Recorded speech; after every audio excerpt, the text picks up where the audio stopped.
Que le Dieu du ciel, le Créateur du ciel et de la terre, vous bénisse tous et toutes grandement. Que notre Dieu, qui gouverne l'univers, notre Dieu qui existe,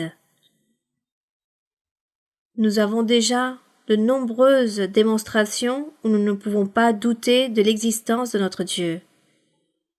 Car il s'est manifesté, il continue à se manifester dans nos vies. Et je pourrais parler de milliers de personnes qui peuvent témoigner au sujet de la manifestation et de l'existence de notre Dieu, au sujet de ses promesses, sa parole, sa doctrine. Des milliers de témoins attestent au sujet de la vérité de la Bible sur ce livre merveilleux que beaucoup ont tenté de modifier, transformer ou effacer. Mais notre Dieu ne l'a jamais permis et ne le permettra jamais. De plus, les écrits de ce livre le vivifient l'Esprit de Dieu. L'existence de notre Dieu est un mystère pour beaucoup, mais non pour nous. Car nous le ressentons dans nos cœurs, dans nos vies, dans notre être. Et Dieu se manifeste à nous, il nous parle, il nous guide, il nous enseigne, il nous fait des promesses, il les accomplit, il nous donne la paix et le bonheur. Donc vous tous, aujourd'hui, vous qui posez votre cœur pour lire tous ces écrits, ce qui nous correspond de lire aujourd'hui, pour écouter l'enseignement, Dieu vous bénira. Dieu vous donnera la paix, la joie et il vous convaincra qu'il vit, qu'il parle aujourd'hui. Vous pouvez donc vous asseoir et prendre place. Et vous êtes tous les bienvenus. Les personnes qui viennent nous rejoindre pour la première fois, qui s'ajoutent à cet enseignement, bienvenue également. Recevez la bénédiction du ciel. Les personnes qui pour la première fois aussi, toutes ces personnes qui suivent, qui sont venues il y a très longtemps, peut-être il y a des semaines ou des mois, vous aussi, bienvenue, car vous avez suivi l'enseignement. Car certainement, vous avez trouvé de la paix, vous avez trouvé quelque chose dans vos cœurs, dans votre âme, dans votre être, dans votre esprit. Quelque chose où Dieu est certainement venu vous visiter, et c'est pourquoi vous revenez. Pour vous aussi, pour les personnes récentes, soyez les bienvenus et que les bénédictions du ciel vous entourent, vous abritent, que mon Dieu vous bénisse grandement. Et aujourd'hui, le cœur rempli de joie, nous poursuivons ici la lecture en étudiant et analysant l'Évangile selon Jean. Aujourd'hui, nous ouvrirons la Bible au niveau du chapitre 6 de l'Évangile selon Jean. J'adresse également mes plus chaleureuses salutations aux frères et sœurs qui sont ici avec moi, que Dieu vous bénisse. Nous allons donc commencer avec notre lecture. Car cette lecture n'est pas tout simplement que nous la faisons juste pour la lire. Dieu est là présent, attentif à chaque vie, à chaque cœur, à chaque personne, selon la foi et la confiance que chacun place en lui, selon la lecture. Même si nous allons lire des choses et des événements qui sont survenus il y a plus de 2000 ans, mais Dieu aussi se manifeste de la même manière aujourd'hui. Et comme il a agi il y a plus de 2000 ans, qu'il a réalisé des miracles et a donné des bienfaits à beaucoup, il y a 2000 ans, aujourd'hui il fait de même avec nous. car Dieu est le même, Dieu ne change pas, il ne changera jamais. C'est pourquoi, réjouissons-nous et préparons notre cœur pour honorer notre Dieu avec cette lecture. Et aussi, de pas nous apprenons comment mener une vie juste devant Dieu. Car au fur et à mesure que nous lisons, le Seigneur nous enseigne la bonne voie que nous devons choisir et mener pour obtenir une vie juste et droite dans tous les aspects de notre être et dans la vie de tous les jours auprès d'autrui, en société, en famille, mais aussi devant Dieu. Alors Dieu nous enseigne sa voie afin que nous sachions comment nous comporter dans la vie et que nous soyons heureux et que nous puissions rendre heureux aussi beaucoup d'autres. Il est donc écrit dans le verset 1. Après cela, Jésus s'en alla de l'autre côté de la mer de Galilée, de Tibériade. Dans la lecture précédente, le Seigneur évangélisait et parlait à tout le peuple, à tous ceux qui se rassemblaient autour de lui ou que le suivaient. Le Seigneur prêchait et annonçait l'Évangile, et il faisait aussi beaucoup de miracles, et le Seigneur poursuivait son œuvre. C'est pourquoi il est dit qu'après avoir prêché, après avoir réalisé des miracles, il s'en alla près de l'autre côté de la mer de Galilée de Tibériade, et qu'une grande foule le suivait. Comment n'allait pas-il le suivre lorsqu'il se rendit compte des miracles, de toutes les merveilles que le Seigneur accomplissait de manière gratuite, et tous voulaient recevoir des guérisons, de la délivrance, la paix. Tous voulaient recevoir ces miracles de la part du Seigneur. C'est pourquoi les gens suivaient le Seigneur. Il est donc écrit: une grande foule le suivait parce qu'elle voyait les miracles qu'il opérait sur les malades. Jésus monta sur la montagne, et là, il s'assit avec ses disciples. Cette montagne réellement n'était pas si haute. C'était, disons, une montagne petite, basse, et c'est pourquoi les personnes montaient avec une grande facilité. Et le Seigneur monta pour y prêcher. La Pâque s'approcha, que nous avons déjà vu dans certains passages de la Bible au sujet de la Pâque. Ce fut une fête des Juifs que le Seigneur a ordonné à Moïse de réaliser, de la célébrer chaque année, cette Pâque, car réellement cette Pâque avait un symbolisme, une représentation symbolique.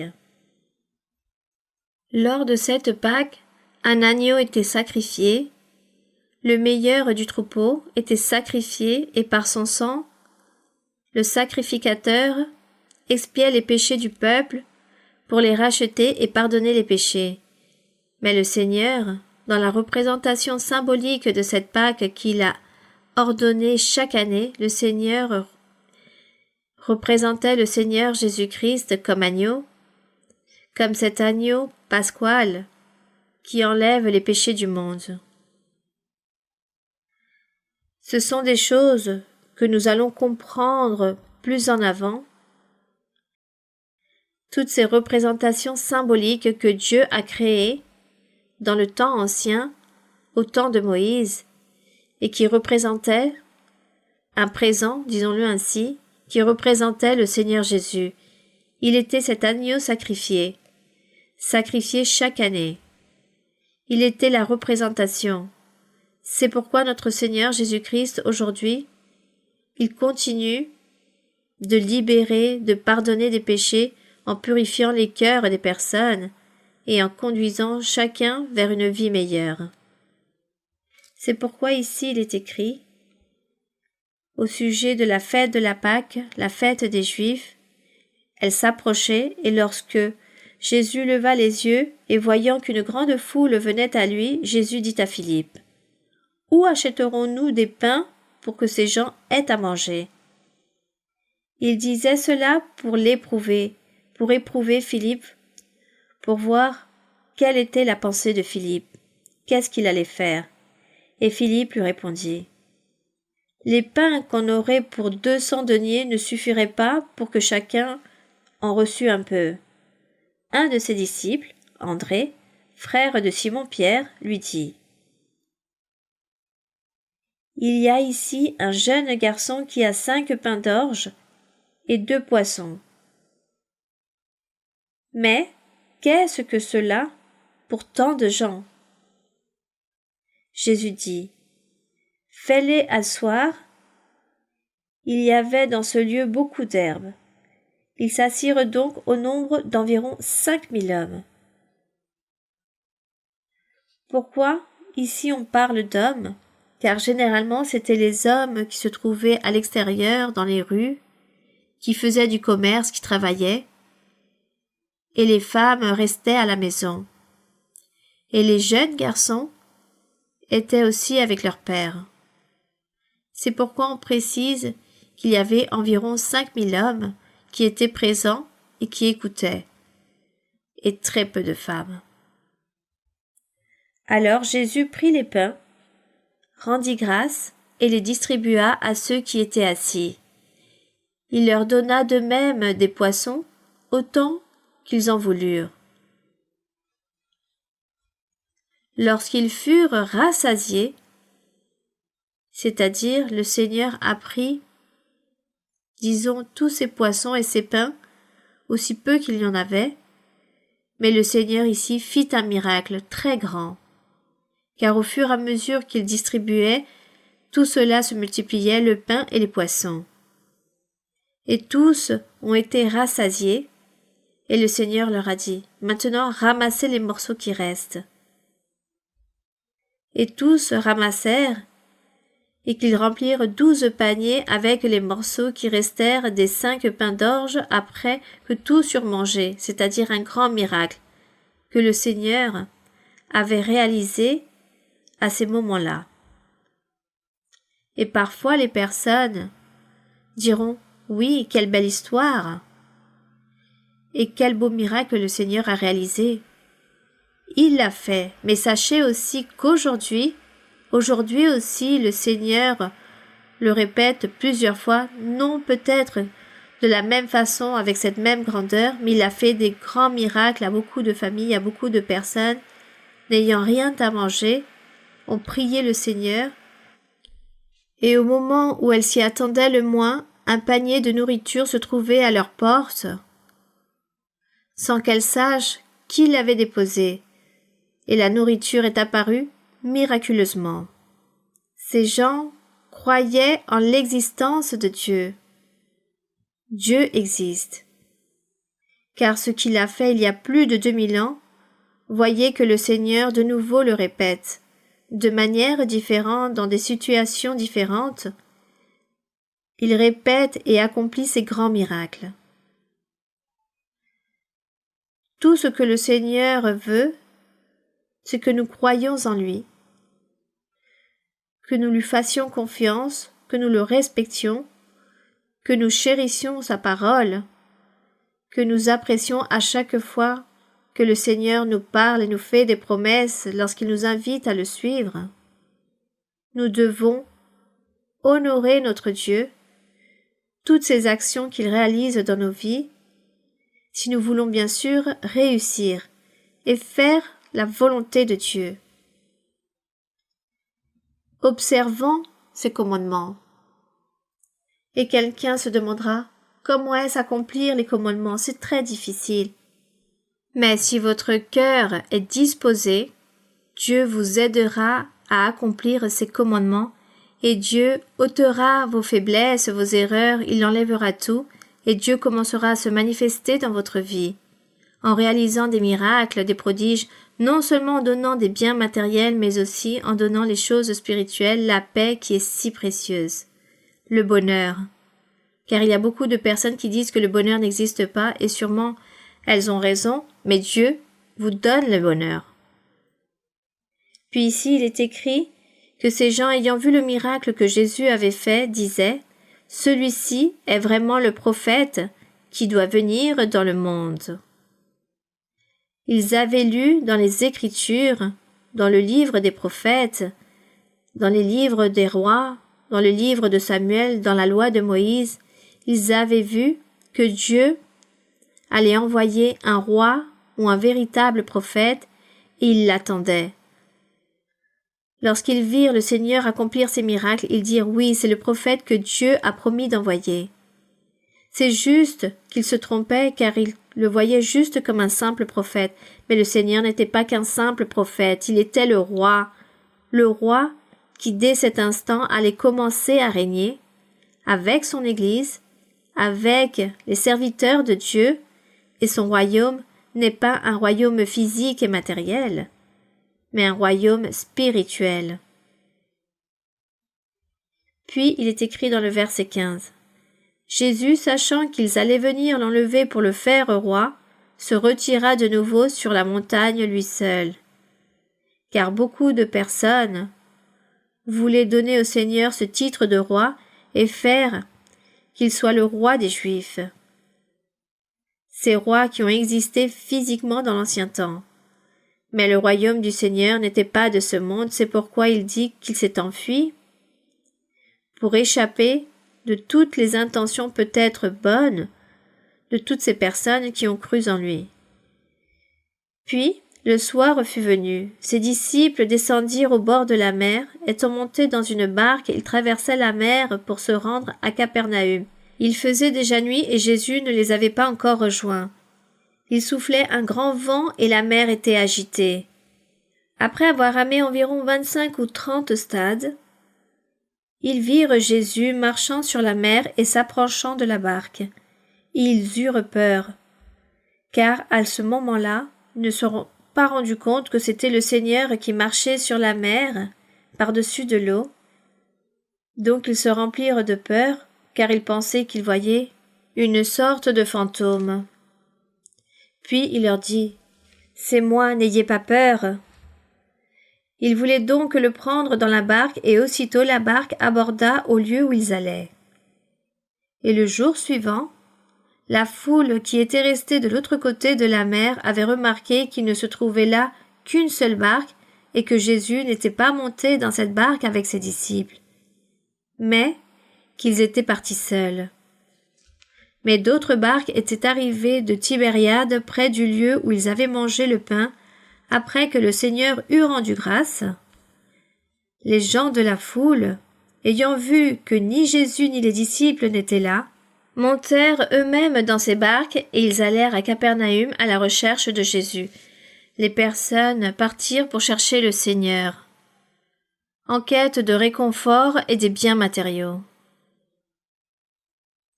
Puis, nous aujourd'hui, nous rendons grâce à Dieu car il nous donne ses bienfaits matériels, mais nous ne devons pas chercher le Seigneur uniquement pour les choses matérielles, uniquement pour un miracle bénéfique à notre corps, à notre chair, mais nous devons plutôt chercher le Seigneur dans le but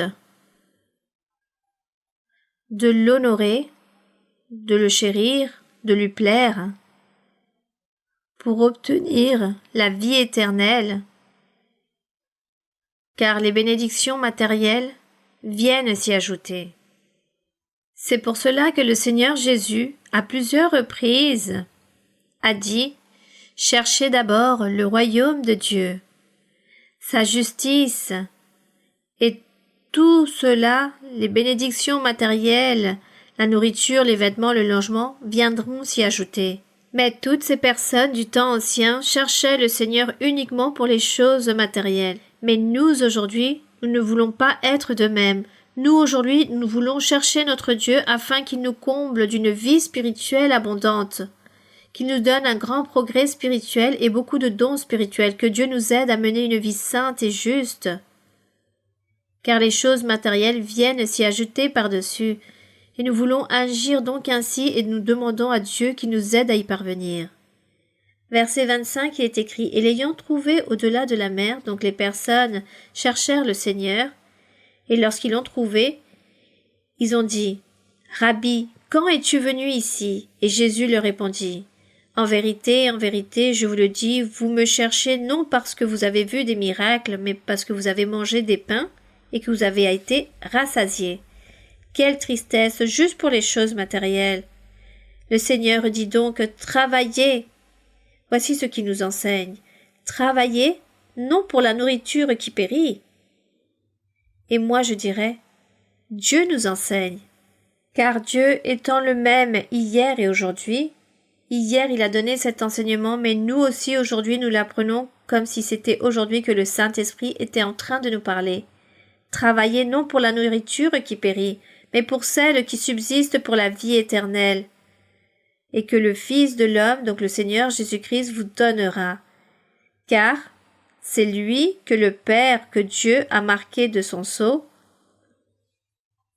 C'est Dieu qui l'a établi pour bénir et sauver et pardonner. Donc cherchez la vie spirituelle. Cherchez de vivre en sainteté. Efforcez-vous de ne pas pécher tous les jours de votre vie.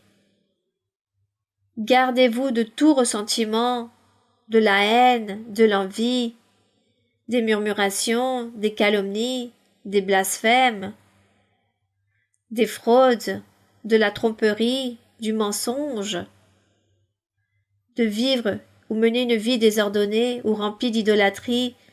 Ne réalisez pas l'impudicité, les adultères, les vols, les homicides, les enlèvements, etc.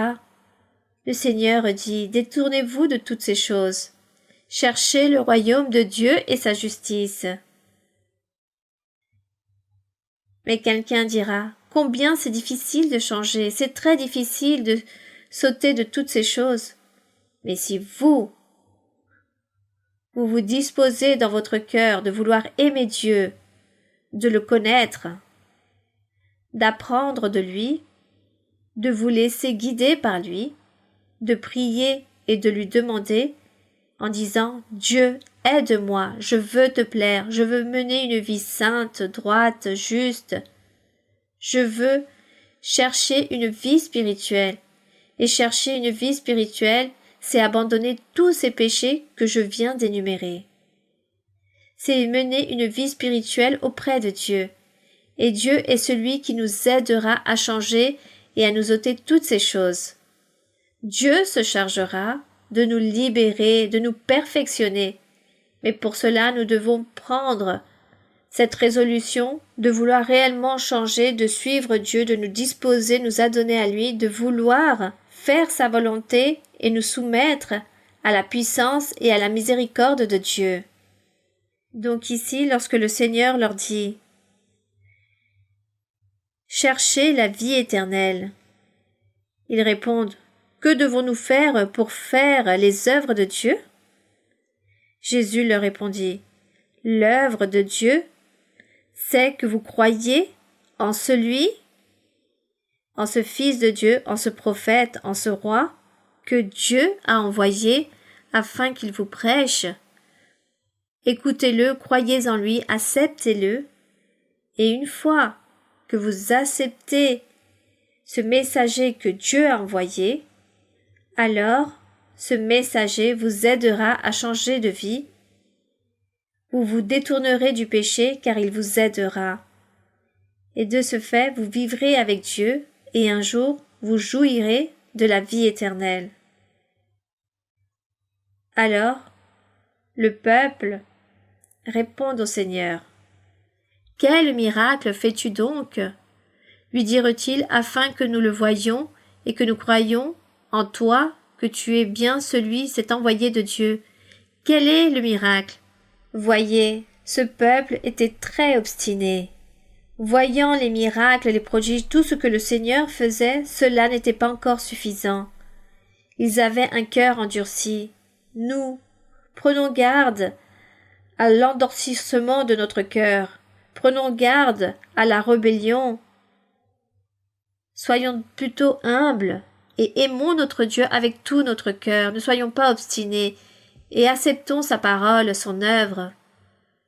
Et ici, il est écrit qu'ils demandaient encore plus de miracles. Nous voulons encore plus. Et ils disent, nos pères ont mangé la manne dans le désert, selon ce qui est écrit, car Dieu a fait tomber la manne du ciel, c'était notre aliment. Et le Seigneur leur dit, en vérité, je vous le dis, Moïse ne vous a pas donné le pain du ciel. Mais mon Père, l'Éternel Dieu vous donne le vrai pain du ciel. Car ce pain anciennement nommé la manne, lorsque l'histoire raconte que Moïse pria et fit pleuvoir la manne, le peuple considérait comme le grand miracle du prophète Moïse. Il disait au Seigneur: « Nous voyons tes merveilles, tes prodiges, mais regarde ce que Moïse a fait aussi, il a fait pleuvoir de la manne du pain du ciel. » Et c'est pourquoi le Seigneur leur dit: « Moïse ne vous a pas donné le pain du ciel. C'est moi, le Seigneur Jésus-Christ. Si vous croyez et déposez votre confiance, Dieu vous donnera le véritable pain du ciel. Et plus jamais vous ne manquerez de rien. Vous ne manquerez plus jamais de pain. » Ce n'était pas cette faim physique et matérielle, mais ce désir d'avoir un Dieu puissant dans l'âme, au plus profond de l'être, un Dieu qui rend l'être humain heureux. Voici le pain du ciel qui nourrit l'âme, qui nourrit l'esprit. Puis il est écrit: « Le pain de Dieu, c'est celui qui descend du ciel et qui donne la vie au monde. » Le pain de Dieu, ici il enseignait que c'était lui-même, le même Seigneur Jésus-Christ, qui était ce pain du ciel que Dieu était en train de leur offrir. Ils ne s'en rendaient pas compte, ils ne le comprenaient pas. Ils étaient là, obstinés et insensés, dans leur rébellion, contredisant le Seigneur et défiant le Seigneur. C'est pourquoi le Seigneur dit dans certains passages qu'il a pleuré sur la ville pour ses habitants, de voir qu'ils étaient tous aveuglés par leurs caprices, leur folie et leur obstination de suivre les mauvais pas et de ne pas plaire à Dieu. Mais le Seigneur a continué à prêcher et à se manifester. Le Seigneur fit tant de promesses pour l'avenir, pour le temps futur, et grâce à notre Dieu, aujourd'hui, toutes ces bénédictions, ces promesses, nous nous en réjouissons. Non peut-être dans l'intégrité comme nous le souhaitions, car peut-être nous avons besoin de plus nous soumettre davantage à notre Dieu, mais nous réjouissons des promesses de Dieu. Et Jésus dit ici: « Je suis le pain de vie. Celui qui vient à moi n'aura jamais faim, et celui qui croit en moi n'aura jamais soif. » En parlant de cette vie spirituelle, mieux était le pain spirituel que la nourriture lorsqu'il a fait le miracle des pains et des poissons. Lorsqu'ils se sont réjouis, car grâce à cela ils ont pu s'alimenter. Le Seigneur ici enseignait: comprenez que la chose la plus importante de l'être humain, ce ne sont pas les choses matérielles de la vie, la commodité que vous pouvez recevoir à l'instant, ou ce que les personnes peuvent vous offrir, avoir une commodité matérielle dans votre vie. L'important, c'est l'âme et l'être, car voici ce qui ne périra jamais. Et qu'après la mort physique, il y aura une vie où nous devons savoir choisir où nous irons. Là-bas, nous serons avec Dieu, car Dieu est déjà en train de nous prêcher, de nous enseigner. Vivez une vie droite, sainte, juste, et suivez-moi, pour qu'un jour vous obteniez la sainteté et vous puissiez réjouir en abondance. Et ici il est écrit: le Seigneur se lamente en disant: je vous l'ai dit, vous m'avez vu, mais vous ne me croyez pas. Et tout ce que le Père me donne viendra à moi, et je ne mettrai pas dehors celui qui vient à moi. Je ne vais pas le mépriser, je ne vais pas le rejeter. Nous rendons grâce à Dieu pour son amour, sa miséricorde, car le Seigneur dit: je suis descendu du ciel pour faire non ma volonté, mais la volonté de celui qui m'a envoyé, mon Père qui m'a envoyé. Il s'agit de la volonté du Père, car il a dit: la volonté de celui qui m'a envoyé, c'est ce que je ne perds rien de tout ce qu'il m'a donné, mais que je le ressuscite au dernier jour. Et qu'est-ce que le Seigneur a donné? Le Père lui avait donné un groupe d'âmes, de brebis, d'êtres humains. Il déclare qu'il n'en perdrait aucune, mais que toutes seraient sauvées et que toutes obtiendraient la vie éternelle. Et dans le verset 40, il est écrit « La volonté de mon Père, c'est que quiconque voit le Fils et croit en lui ait la vie éternelle, et je le ressusciterai au dernier jour. » Ainsi est l'Évangile, ainsi est la parole de Dieu. Croire en Jésus-Christ autant que Dieu, Jésus-Christ le Fils de Dieu, comme celui envoyé par Dieu, celui envoyé par le Père. Puis il est dit, celui qui croit aura la vie éternelle.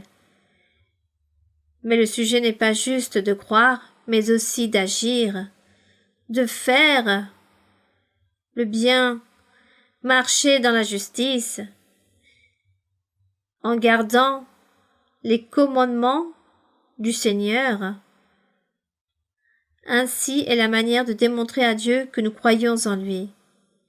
Car c'est croire et faire sa volonté, afin d'obtenir la vie éternelle, et de pouvoir ainsi ressusciter de nouveau comme le Seigneur le promet dans cette parole.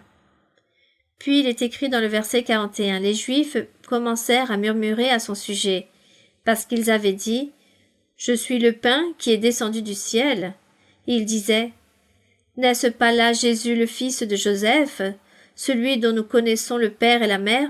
Comment donc dit-il, « Je suis descendu du ciel » Car ils ne regardaient que les choses matérielles de la vie. Leurs oreilles étaient sourdes, leurs yeux aveuglés par la rébellion et l'endurcissement de leur cœur. À cause de leur incrédulité, ils n'ont pas voulu accepter, ils n'ont pas voulu recevoir la bénédiction du Seigneur. Mais nous, aujourd'hui, nous n'allons pas agir ainsi. Maintenant, nous voyons tous ces exemples et aujourd'hui, nous voulons être humbles, simples et accepter notre Dieu. Le suivre et l'aimer pour afin obtenir la vie éternelle et être avec le Seigneur car il le mérite. Il mérite la louange, l'honneur et la gloire du monde entier, de tous les êtres, de tout ce qui se dit être humain. Et le Seigneur, connaissant leurs pensées et la manière dont il parlait à son sujet, répondit « Ne murmurez pas entre vous, nul ne peut venir à moi, si le Père qui m'a envoyé ne l'attire, et je le ressusciterai le dernier jour. » Il s'agit de la décision de Dieu. Une personne qui s'approche de Dieu, qui se convertit et commence à recevoir la bénédiction de Dieu, c'est parce que Dieu éternel l'a choisi. Et nous espérons que nous tous, nous puissions être choisis par notre Dieu, choisis pour obtenir la vie éternelle. Et ici le Seigneur dit, il est écrit dans les prophètes, ils seront tous enseignés de Dieu. Ainsi quiconque a entendu le Père et a reçu son enseignement vient à moi, le Seigneur leur dit. En les prophètes, lisez dans les prophètes, Ésaïe, Jérémie, Ézéchiel, Daniel, tous ces prophètes. Lisez et vous verrez que Dieu a annoncé que pour les jours suivants, tous les êtres seraient enseignés par Dieu même. Non par le livre écrit à travers la loi de Moïse, mais par Dieu même, ils recevraient l'enseignement. C'est-à-dire l'Esprit de Dieu se manifesterait pour enseigner la parole de Dieu à ceux qui l'écoutent attentivement et à ceux qui la mettent en pratique au sujet de la parole de Dieu. Tous ceux qui disposeraient leur cœur. C'est pourquoi nous tous, lorsque nous lisons toutes ces choses, nous changeons d'avis et nous disons « Je ne veux pas être rebelle ni incrédule comme tous ces gens-là. Je veux accepter mon Dieu. Je veux recevoir l'orientation et la consolation du Saint-Esprit. Je veux vivre avec Dieu, je veux marcher avec lui et faire sa volonté, car avec lui ma vie sera meilleure. Avec lui, nous pourrons triompher. Gloire à notre Dieu. Et le Seigneur continue à enseigner à tous ces incrédules, car il leur dit: c'est que nul n'a vu le Père, sinon celui qui vient de Dieu, celui-là a vu le Père. Celui qui croit en Jésus-Christ, le Saint-Esprit vient, le bénit, et à partir de là, nous pouvons dire que nous connaissons Dieu, que nous connaissons notre Dieu, sans avoir besoin de le voir physiquement, littéralement, car il est esprit. Mais nous le ressentons dans notre cœur et nous voyons ses œuvres, ses miracles, ses promesses accomplies. Gloire à notre Dieu. Et le Seigneur continue à parler en disant dans le verset 47, « en vérité, je vous le dis, celui qui croit en moi, en Jésus-Christ, a la vie éternelle. Car le sujet n'est pas juste de croire, mais aussi de pratiquer ses commandements. Et de ce fait, nous obtiendrons la vie éternelle, car je suis le pain de vie. Vos ancêtres, vos pères ont mangé la manne dans le désert et ils sont morts. C'est ici le pain qui descend du ciel, Jésus-Christ, afin que celui qui en mange, c'est-à-dire de ce pain nommé Jésus-Christ, qui croit en Jésus-Christ autant que Sauveur, le chemin qui mène à la vie éternelle, ne meure point, mais qui continue à vivre après la mort physique. Continue à vivre pour Dieu. Il s'agit de cette grande promesse. Le Seigneur Jésus-Christ est celui qui réalise cette œuvre, ce grand travail, d'évangéliser et de purifier les âmes pour le royaume de Dieu. Le Seigneur Jésus dit dans le verset 51, « Je suis le pain vivant qui est descendu du ciel. Si quelqu'un mange de ce pain, il vivra éternellement. Et le pain que je donnerai, c'est ma chair que je donnerai pour la vie du monde. » Le Seigneur annonçait qu'un jour il allait être crucifié, et lors de ce sacrifice, Dieu allait voir cela comme cette alliance où Dieu l'accepterait, que tout celui qui croit en Jésus-Christ serait mené et conduit à la vie éternelle, car le Seigneur, avec son sacrifice, avec l'effusion de son sang sur la croix, avait signé ou réalisé une alliance avec notre Dieu. Et nous rendons grâce au Seigneur que les choses se sont produites ainsi, car aujourd'hui encore, plus de 2000 ans sont passés, et nous voyons comment ce Dieu continue à se manifester et continue à demeurer dans nos vies, dans nos cœurs, vivifiant sa parole, se manifestant à chacun d'entre nous. C'est pourquoi nous ne doutons plus et nous croyons que nous sommes bien en train de vous prêcher que Dieu existe, que le Seigneur existe, le Seigneur Jésus-Christ, et qu'il accomplit cette œuvre merveilleuse ici sur cette terre. Verset 52, il est écrit: là-dessus, les Juifs disputaient entre eux, disant: comment peut-il nous donner sa chair à manger? Tout, ils l'interprétaient de manière littéraire, car ils étaient sourds, aveugles, remplis de voiles, ils ne comprenaient pas et ne saisissaient pas le message de Dieu. Ils avaient tous un cœur endurci, rebelle, ils étaient remplis de folie. Donc Jésus leur dit: en vérité, je vous le dis, si vous ne mangez pas la chair du Fils de l'homme, si vous ne buvez pas son sang, vous n'avez point la vie en vous-même. Si vous croyez en moi et vous acceptez que je suis bien l'envoyé de Dieu, vous êtes déjà en train de manger de ma chair et boire de mon sang, et cela est suffisant pour que vous obtieniez la vie éternelle. Mais ils n'arrivaient pas à comprendre cela. Verset 54. Celui qui mange ma chair et qui boit mon sang a la vie éternelle, et je le ressusciterai au dernier jour. Croyez en le Seigneur Jésus-Christ. Il est le Fils de Dieu. Il est Dieu. Et par lui, nous irons à la vie éternelle. Il s'agit du seul chemin, car ma chair est vraiment une nourriture et mon sang est vraiment un breuvage. Celui qui mange ma chair et qui boit mon sang demeure en moi et je demeure en lui. Comme le Père qui est vivant m'a envoyé et que je vis par le Père, ainsi celui qui me mange vivra par moi. C'est ici que c'est comme dire: celui qui me mange ou qui croit en moi et qui m'accepte. Il s'agit de la même chose. C'est ici le pain qui est descendu du ciel. Voici ce que le Seigneur Jésus-Christ leur dit. Le pain qui est descendu du ciel, Jésus-Christ, il n'en est pas comme de vos pères qui ont mangé la manne et qui sont morts. Celui qui mange de ce pain, c'est-à-dire celui qui croit en Jésus-Christ, vivra éternellement, ou obtiendra la vie éternelle et vivra auprès de Dieu. Béni soit le Seigneur. Toutes ces choses, Jésus dit dans la synagogue enseignant à Capernaüm.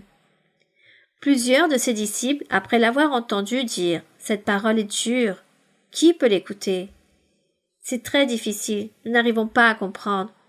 Combien c'est difficile! Mais le Seigneur Jésus, sachant en lui-même que ses disciples murmuraient à son sujet, leur dit « Cela vous scandalise-t-il? Eh bien, qu'est-ce qui vous offense plus, si vous voyez le Fils de l'homme monter où il était auparavant? Lorsque vous le verrez monter où il se trouvait au tout début, vous allez être plus scandalisé de ce que vous êtes en train de vous scandaliser aujourd'hui, car je vous le dis, je suis le pain que vous devez manger et le sang que vous devez boire. Le jour où vous me verrez monter dans les nuages, au ciel d'où je viens, vous serez plus scandalisés et vous vous lamenterez. Voici ce qu'il est en train de leur dire. Verset 63, il est écrit, c'est l'Esprit qui vivifie, le Saint-Esprit. La chair ne sert de rien, faisant référence à notre corps, à notre matière. Les paroles que je vous ai dites sont esprit et vie. Car tout cela subsiste pour toujours. Mais il y a certains d'entre vous qui ne croient pas, car il est écrit, dans le verset 64, « Il en est parmi vous quelques-uns qui ne croient pas, car Jésus savait dès le commencement qui étaient ceux qui ne croyaient point et qui était celui qui le livrerait. » Très triste et pauvre de lui, de celui que le diable a utilisé pour ne pas croire et livrer le Seigneur. Mais bon, Dieu l'avait autorisé ainsi, car Dieu avait vu aussi tous ces cœurs rebelles et endurcis, anciens qui n'allaient pas y croire. Donc le Seigneur aussi était préparé, avait préparé le châtiment pour chacun, à cause de leur dureté de cœur et leur rébellion. Et lorsque nous lisons tout cela, nous nous rendons compte que nous devons nous efforcer afin que nous ne soyons pas rebelles ni obstinés, et que nous n'ayons pas un cœur endurci, mais que nous soyons plutôt humbles, et que nous aimions notre Dieu, essayons toujours de lui plaire, et nous devons prier pour qu'il nous aide aussi à accomplir ce qu'il attend de nous, et que nous puissions ainsi l'obtenir pour obtenir tous ses bienfaits. Et le Seigneur ajouta, « C'est pourquoi je vous ai dit que nul ne peut venir à moi à cause de votre non-croyance si cela ne lui a été donné par le Père. » Dès ce moment, plusieurs de ses disciples se retirèrent et ils n'allaient plus avec lui. Quelle tristesse! Beaucoup des disciples ne marchaient plus avec le Seigneur, car ils disaient combien c'est difficile. Tout ce qu'il est en train de dire, c'est parce qu'ils n'avaient pas compris. Ils imaginaient qu'ils devaient devenir cannibales, manger le Seigneur et boire son sang, car ils disaient non, eh bien maintenant nous devons le manger, nous sommes donc des cannibales. Voici comme ils interprétaient tout de manière littéraire. C'est pourquoi ils disaient combien c'est dur, c'est difficile. Ils n'ont jamais compris ce que le Seigneur était en train de leur dire, c'était croire et accepter ce que le Seigneur était en train d'enseigner. Car il est l'envoyé de Dieu, et si vous croyez en lui et vous suivez ses pas, ses conseils, son enseignement, alors vous obtiendrez la vie éternelle. Ils ne l'ont jamais compris. Mais nous sommes en train de comprendre et nous voulons suivre notre Dieu. Nous voulons suivre la vie spirituelle. Béni soit le Seigneur. Et Jésus dit donc aux 12, « Et vous, ne voulez-vous pas aussi vous en aller ?» Car ici, il parle de certains disciples, mais il ne s'agissait pas des 12 apôtres, des personnes qui avaient accepté de suivre le Seigneur. Il disait que beaucoup d'entre eux ont régressé, et le Seigneur demande à ses 12 disciples, « Vous aussi, vous voulez partir ?» Simon-Pierre lui répondit, « Seigneur, à qui irons-nous ? Tu as les paroles de la vie éternelle. Alors, qui allons-nous croire ? Qui allons-nous suivre? Ce que nous avons vu et cru de toi, tout cela est suffisant, nous te suivons, gloire à notre Dieu. » Il est donc écrit, nous avons cru et nous avons connu que tu es le Christ, le Saint de Dieu.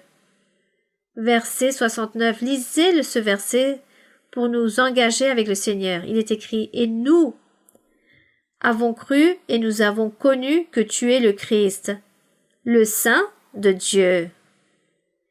Voici ce qu'il a dit dans le temps ancien et nous, aujourd'hui aussi, nous le répétons. Et nous le disons devant notre Dieu. Et si quelqu'un ment et prétend le contraire, eh bien, il devra rendre des comptes au Seigneur. Mais nous sommes sincères et nous lui disons, Seigneur, nous avons cru en le Christ, en le Roi, en le Sauveur du monde. Nous te suivons, mon Seigneur, nous croyons en toi.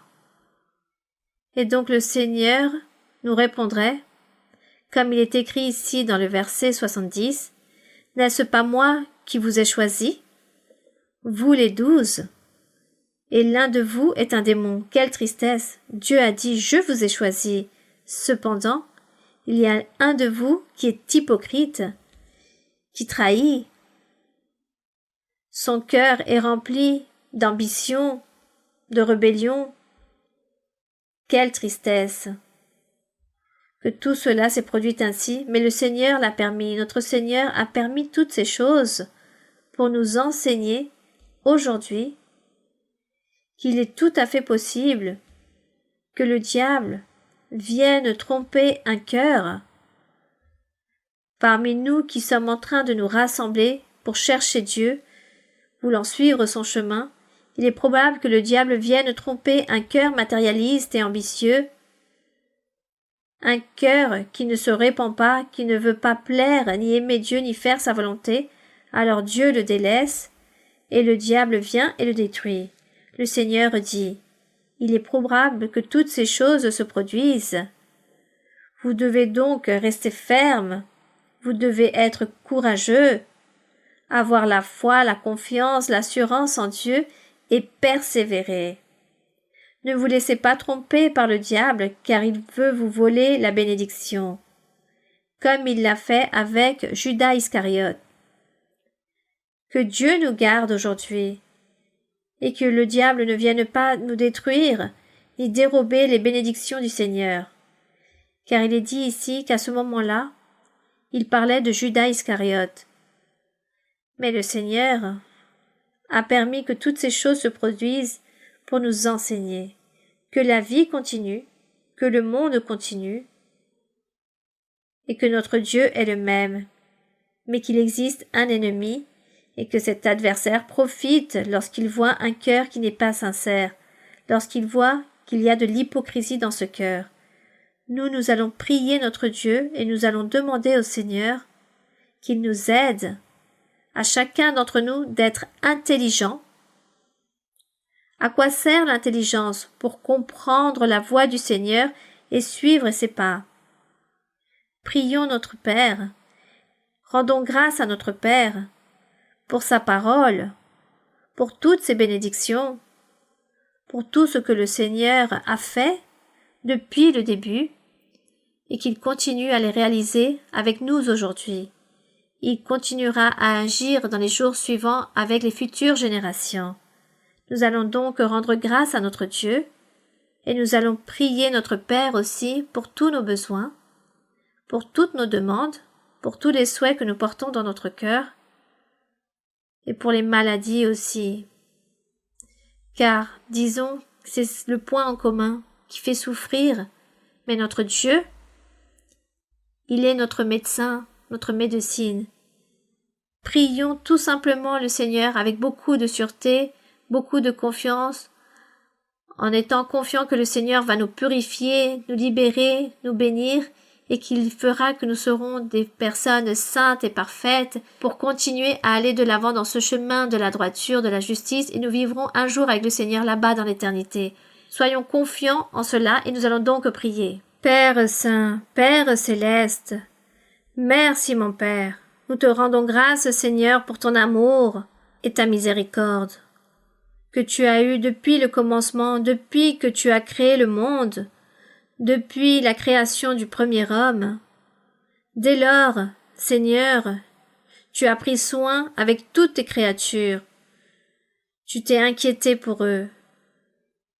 Et tu as fait que chacune de tes créatures connaisse ta voix, ta parole, et connaisse tout ce que toi, mon Seigneur, tu veux que l'être humain fasse ou vive pour obtenir la vie éternelle, pour être avec toi dans l'éternité. Mon Père, aujourd'hui, Seigneur, après tant d'années qui se sont écoulées, des milliers d'années, aujourd'hui tu es le même, tu es notre Dieu Tout-Puissant. Aujourd'hui aussi tu nous fais des promesses, tu nous bénis, tu nous consoles, tu nous donnes des instructions. Et tu nous dis tout ce que nous devons faire. Et tu nous fais des merveilleuses promesses pour notre vie spirituelle, pour notre vie physique et matérielle. Tu es là aujourd'hui encore, guidant nos pas, mon Seigneur. Nous te rendons grâce pour toutes ces choses, mon Père, car c'est toi qui fais tout cela par amour au Seigneur Jésus-Christ, qui a donné sa vie pour nous, qui a versé son sang pour nous. Et aujourd'hui, nous sommes en train de réjouir de la présence de mon Seigneur. Et le Saint-Esprit est en train de réaliser cette œuvre, ce travail dans nos cœurs, dans nos vies. Il nous donne la paix et le bonheur. Merci Seigneur. Et je te prie pour toutes les personnes. Peut-être il existe des milliers de personnes, car je sais que des milliers de personnes écoutent l'enseignement. Je te demande de te remplir de miséricorde et que tu sois en train de sauver et guérir aussi. Guéris leur âme, leur esprit. Je te demande aussi pour la santé physique et matérielle, c'est-à-dire la guérison de toutes ces maladies, de ces maladies incurables, et même celles dont la médecine peut guérir grâce à l'intelligence et aux capacités et aux moyens que tu as enseignés à la science que tu as donnée. Et que nous réjouissons, Seigneur, de tout ce que tu as donné à l'être humain. Mais Seigneur, il existe aussi des maladies incurables, pour lesquelles il n'existe aucun remède. Mais toi, Seigneur, tu es notre remède, ta puissance, ton amour, ta miséricorde. Étends ta main, mon Seigneur. Sois celui qui guérit, qui purifie, qui libère. Je te demande aussi, Seigneur, de réprimander les mauvais esprits, les esprits impurs, produits des sorcelleries, de la malédiction, car beaucoup de personnes reçoivent à cause de l'envie. Seigneur, libère-les, donne-leur la paix, la délivrance. Délie toutes ces chaînes, brise les liens, détruis l'œuvre du mal. Libère-nous, mon Seigneur. Libère chaque personne, purifie, mon Seigneur. Aide-nous à croire, à déposer notre confiance en toi. Aide-nous, mon Seigneur, à avoir cette assurance et cette conviction au nom de Jésus-Christ. Ton Fils bien-aimé, nous te demandons tout cela. Amen. Gloire à notre Dieu. Qué maravilla que Cristo me halló y por su gracia mi alma salvó. Qué maravilla me infunde alegría, pues todas mis culpas su sangre borró. Qué maravilla que Cristo me halló y por su gracia mi alma salvó. Qué maravilla me infunde alegría, pues todas mis culpas su sangre borró. Merci infiniment, mes très chers frères et très chères sœurs, que Dieu vous bénisse. À vous tous là-bas, qui aujourd'hui se réjouissent, car je sais que beaucoup d'entre vous se réjouissent avec l'enseignement. Mais la plus grande joie est Dieu dans le cœur de chacun. Merci, que Dieu vous bénisse et à très bientôt. Je vous aime avec tout mon cœur. Et aux frères et sœurs d'ici, que Dieu aussi vous bénisse. Merci. Excusez-moi, j'oubliais quelque chose. Je ne sais pas si je suis toujours là, devant les écrans, pour les enfants et pour vous tous. Je vous embrasse fortement. Je vous aime avec tout mon cœur.